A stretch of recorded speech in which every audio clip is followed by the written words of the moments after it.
My name is Jasmine Brunson, and this is From the Heart, a Hoopers podcast.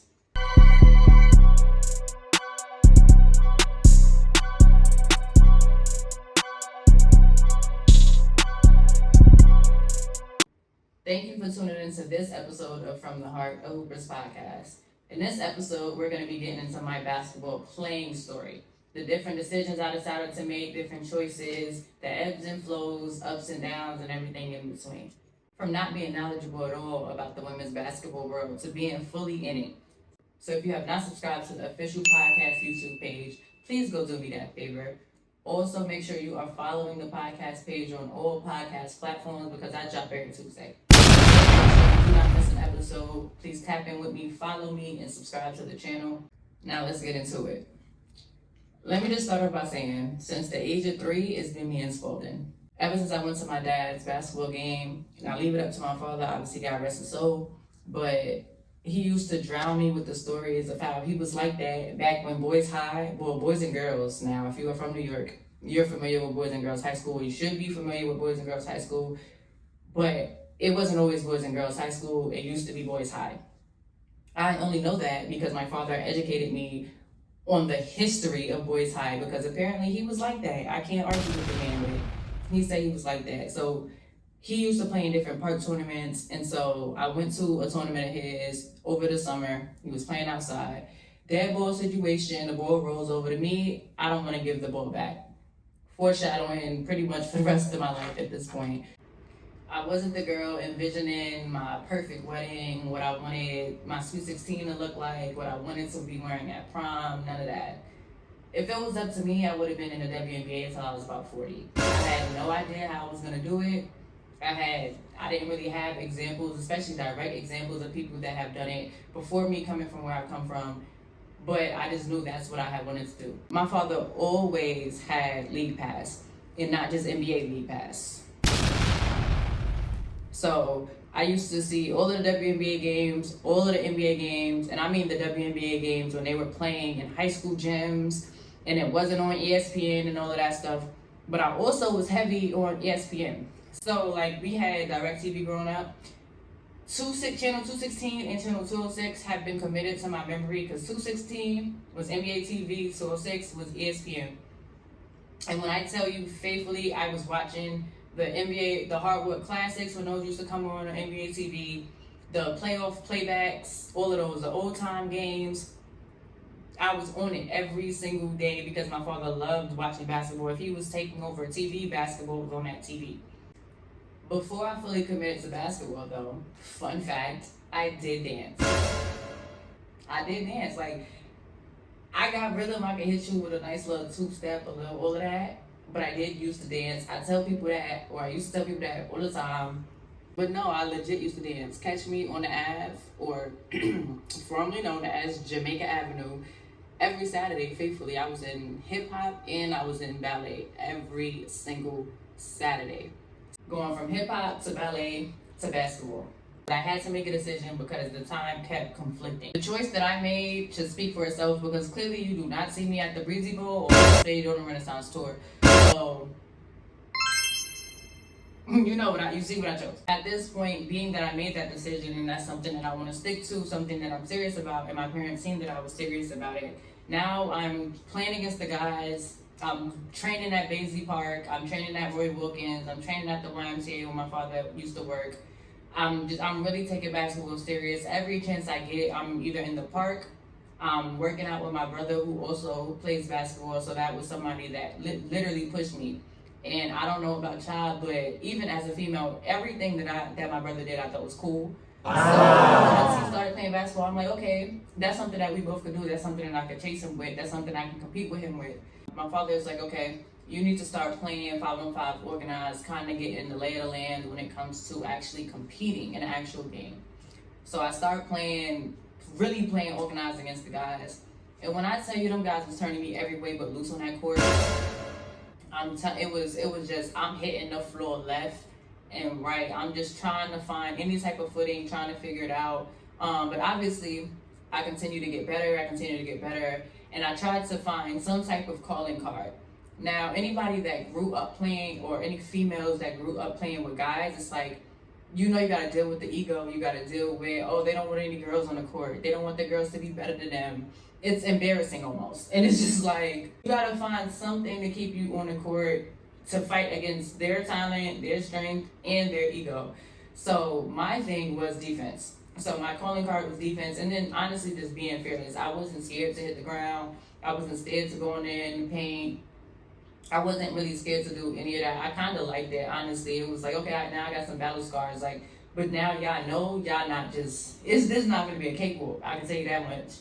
The first tournament that I ended up playing in ever was the Junior Knicks. Shout out to the Junior Knicks. Y'all will forever hold a very special place in my heart, because every year I'm at the YMCA playing in the Junior Knicks. Like, I done ran through all of those shirts, all of the colored shirts. If y'all know anything about Junior Knicks, I got pretty much every single color from pretty much every year. So that's the first tournament I ever played in. My mother just sitting there on the sideline with high blood pressure, just watching me hit the floor, watching me get hit, watching me bump with the boys. I'm over here trying to figure it out. But she's like, eventually, you're gonna have to start playing with girls. So randomly, one day, my father's friend, who also had kids that were in the basketball world and wanted to play basketball and played basketball actively, randomly came up to him and told him about an AAU girls program out of Rosedale called Positive Direction. Now, big shout out to Positive Direction, because little did I know that making the move to that program was going to forever change my life.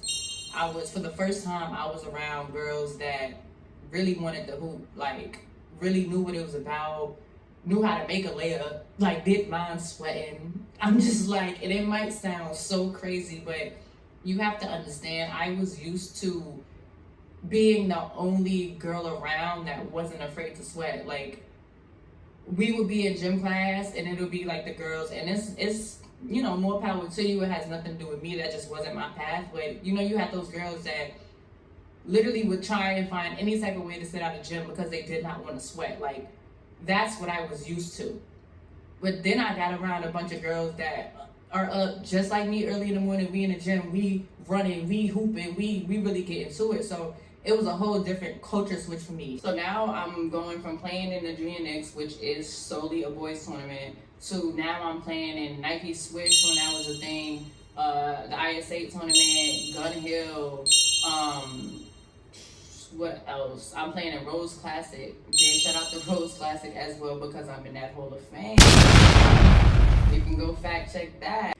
But I'm playing in tournaments that are solely for girls. Like, and again, a big culture switch, because I'm used to playing in the Junior Knicks with guys. I'm used to traveling on my father's teams with the boys, and we're playing against these grown little men. So it's like, now this is completely different. Now I'm hooping around the city, getting a little more motion. Like, people are starting to, kind of figure out who I am and kind of ask about who I am. Now, I'm getting a little bit more traction. I'm getting a little bit more motion. And for me personally, I didn't really care at all about all the theatrics off the court.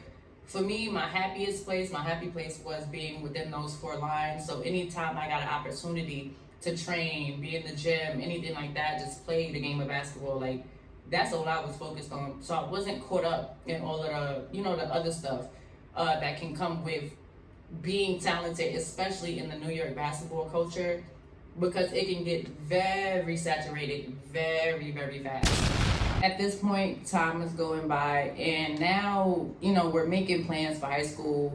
Like, okay, I could go and play here, I can go and play here, and my plans originally for high school were completely different, but I ended up at Bayside High School. There's nothing wrong with that school, however, for what I was trying to do and me trying to compete and play against the best girls in the city, me being at Bayside High School playing in the PSAL was not beneficial at all for me. Being in the PSAL, especially at that time, the talent wasn't good. To put it in perspective for you a little bit, we had a playoff game my freshman year, because that was the only year that I went to Bayside. I had to get up and out of there. But my freshman year, one of my teammates missed the playoff game because she had swim practice or a swim meet, something of the sort.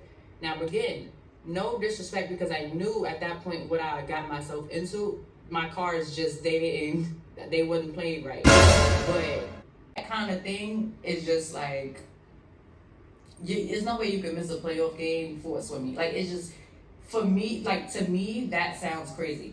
But again, at the same time, these were not girls that eat, slept, lived basketball.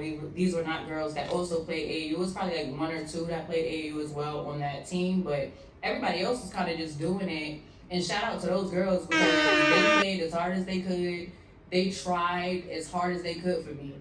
Freshman year, from a standpoint of like, I didn't feel like I was getting better. Like, I didn't feel like I was being challenged at all. And I knew the competition that I personally wanted to play was in the Catholic School League, the CHSAA.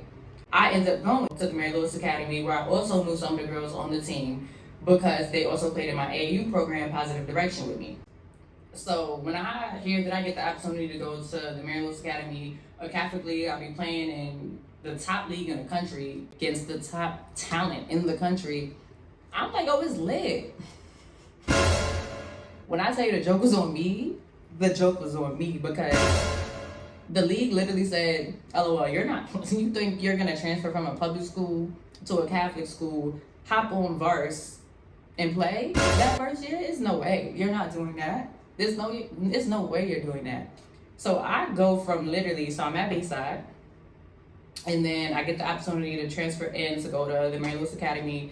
And I'm playing, like, at this point, I'm excited to play against schools like Christ the Kings. And if anybody knows New York basketball culture at all, Christ the King is very well known to be a basketball school. Like, playing against Nazareth, playing against Bishop Locklands, I'm playing against Bishop Ford when that was a school.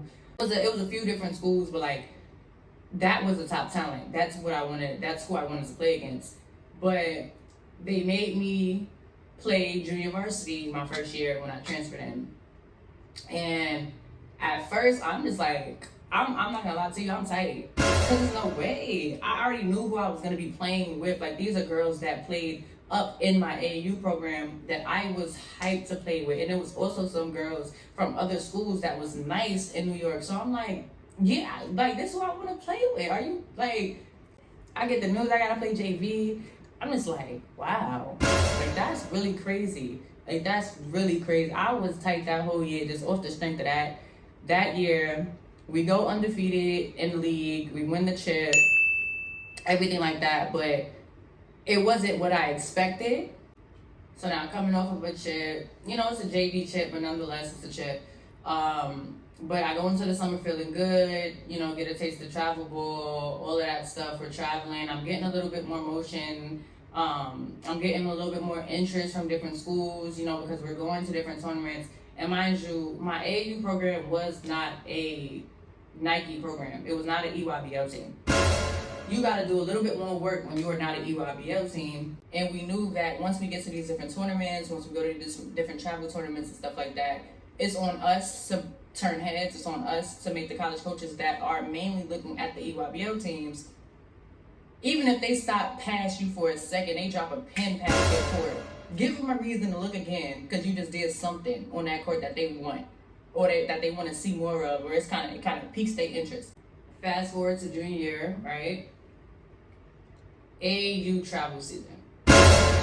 This is when things changed, right? And that summer, I was fighting for my life. When I tell you, I was fighting for my life. Like, normally we went to like PA for Spooky Nook, or we went to New Orleans and stuff like that. But this year we decided to go to, because it was a lot of, obviously the class of 2016, it was our last summer of AAU travel ball. So my coach was like, okay, we're gonna go to Kentucky and Tennessee back to back. So we went to Kentucky for, I believe it was Run for the Roses, and then Tennessee was Battle in the Borough, or Battle for the Borough, somebody's battle in somebody's borough. So we go there back to back.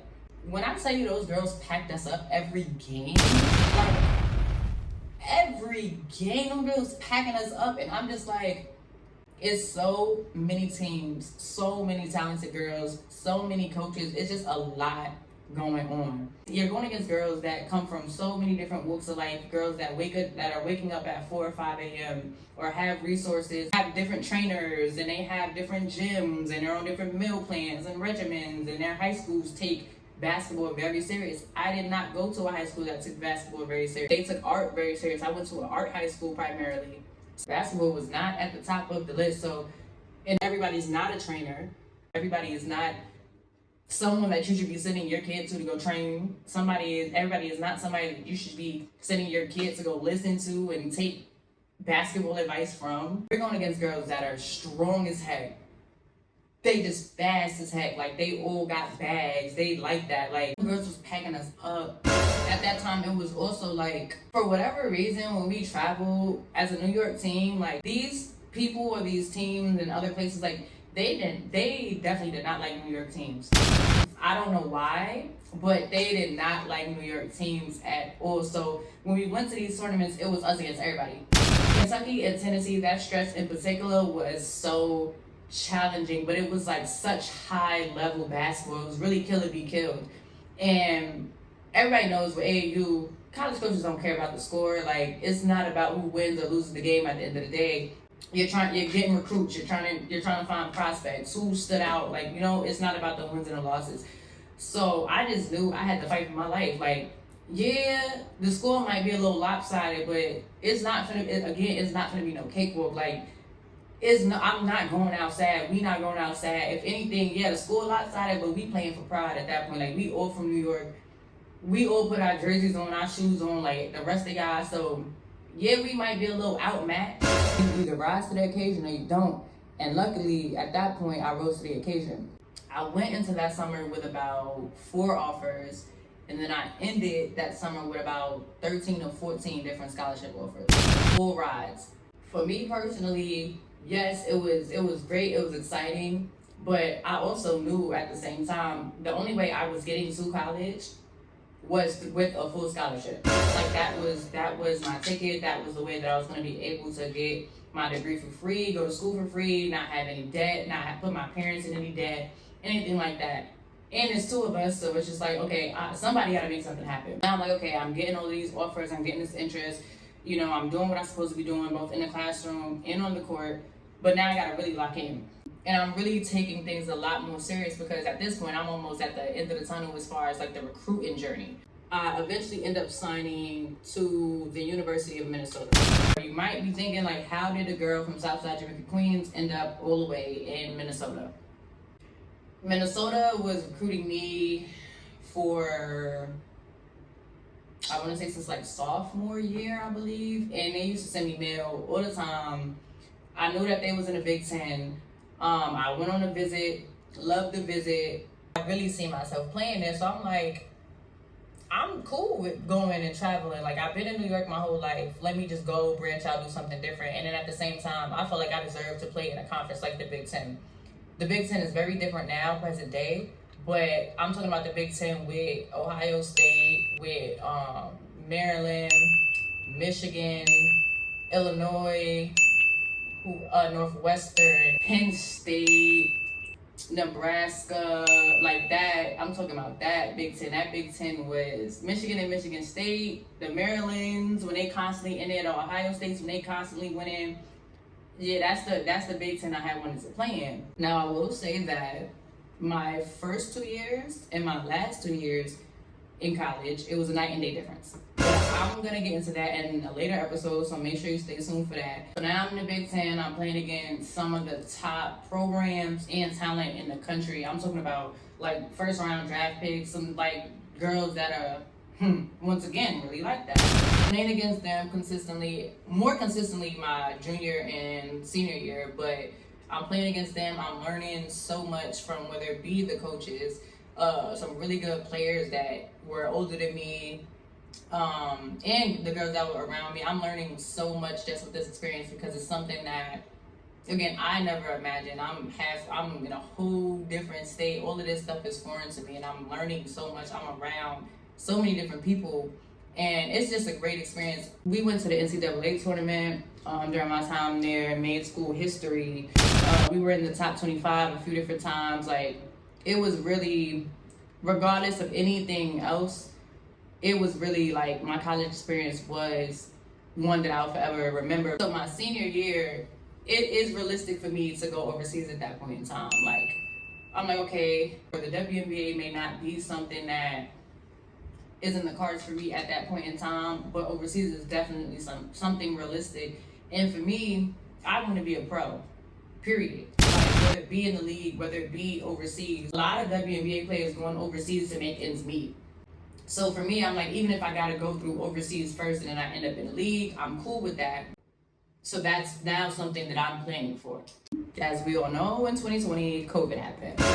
So derailed that for a little bit. That put a lot of things on the back burner because obviously, if you know, at that time, the people that were overseas, it was a real rocky situation about going and coming back to the States, and I was not trying to get stuck anywhere. Like I can go to school in a whole different state, but stranded in a whole different country is not something that I want to sign up for. So, not denied, right? I signed a contract to go to Kosovo to play overseas, and now I am officially a pro. I go out there, and I'm Monica from Love and Basketball.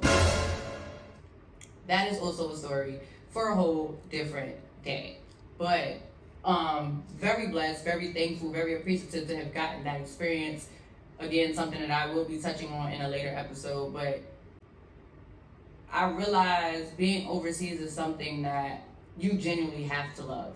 Like, it is a commitment. It is something that you absolutely have to love. But for me specifically, playing one game each week as though it was football, like, it just wasn't. Being in a completely different country, it was a lot. And I was like, okay, how can I assist in making that a reality for other little girls? I didn't know how I was going to get there. I didn't know how I was going to be able to do the different things that I wanted to do. I just knew it was possible. I just knew I could do it. Everybody coming from where I come from is not going to think like that. Everybody is not going to have the same resources, have the same people around them that are really invested into them. Like, I genuinely had some really great people that were invested into my livelihood. They were invested into my future. They were invested into different things that I had wanted to do, starting with my parents. So it's just like, how can I make that a reality for other little girls that are coming after me? So I go back to my roots and I start my coaching journey. So now I'm coaching at two of my alma maters, with coaching at the Mary Lewis Academy and coaching for Positive Direction. So I got the opportunity to do both of those things. And then I even got the opportunity to go be a director of basketball operations on the women's college level, which that taught me a lot in itself as well. So that's pretty much my basketball playing story. But I want to hear y'all's. Like, when did you start playing? If you didn't actually play, how did you get into the basketball world? You could DM me, you could comment them. Well, let's share stories. Y'all done heard mine, now I want to hear y'all's. Thank y'all for tuning in with me for this episode of From the Heart, a Hoopers podcast, and I will see y'all next Tuesday.